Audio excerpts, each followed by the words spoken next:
Nyck de Vries faces court case at the beginning of his debut in Formula 1. After making his Formula 1 debut at the Italian Grand Prix last year, alphatauri driver Nyck de Vries found himself caught up in a legal dispute with real estate millionaire Aaron Shahtorst, and it looks like he might be losing half of his pay from the alphatauri company. Welcome back, guys, and if you're new around here, you're in the right spot. A Dutch real estate tycoon is suing alphatauri Formula 1 driver Nyck de Vries over a €250,000 loan used to fund his junior career. Would you like to know more about this?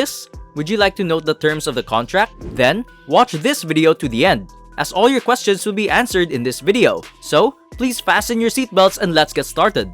First up, let's get to know Nyck's unhappy sponsor. During a surprise call-up for his F1 debut at Monza last year, when Alex Albon was unable to compete due to illness, de Vries finished 9th for Williams and secured his spot. But while most individuals are pleased about the Dutchman's move to Formula 1, one person isn't. Would you like to know who? Then don't go anywhere. Keep watching. The Formula 1 industry is odd, full of questionable agreements, shady transactions, and exorbitant salaries. However, drivers must raise enormous sums of money to finance their ascent through the junior ranks of regional single-seater racing, F3 and F2. Nyck de Vries is one driver who has achieved that and won a Formula E championship in the process. But Aaron Shahtorst is currently suing de Vries in the Dutch courts. According to Autosport, the racer received a loan of €250,000 or $269,753 from Shahtorst's investment firm Investtrend to enable him to qualify for the F2 championship, which he won in 2019. Up next, what were the terms of the said agreement?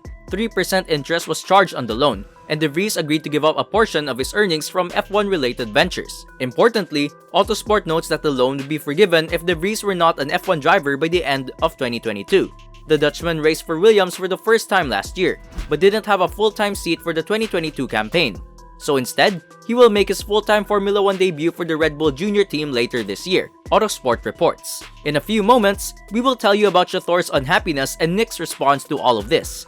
But before we go on, stay up to speed on the latest Formula 1 news by clicking on that subscribe button. Also, remember to like, comment, and share. Now, let's listen to what Shahtorst has to say.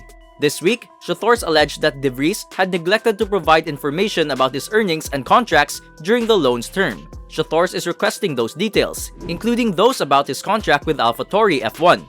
In addition, the definition of Shahtorst's test and reserve role in Formula 1 last season, in which he formerly worked for Mercedes while filling in for its customer teams as needed, is also up for debate. In a statement provided to Dutch media, Shahtorst said, "We invested in de Vries at a critical point when no one else wanted to. Regarding how the agreement we made at the time should be interpreted, we now hold divergent views.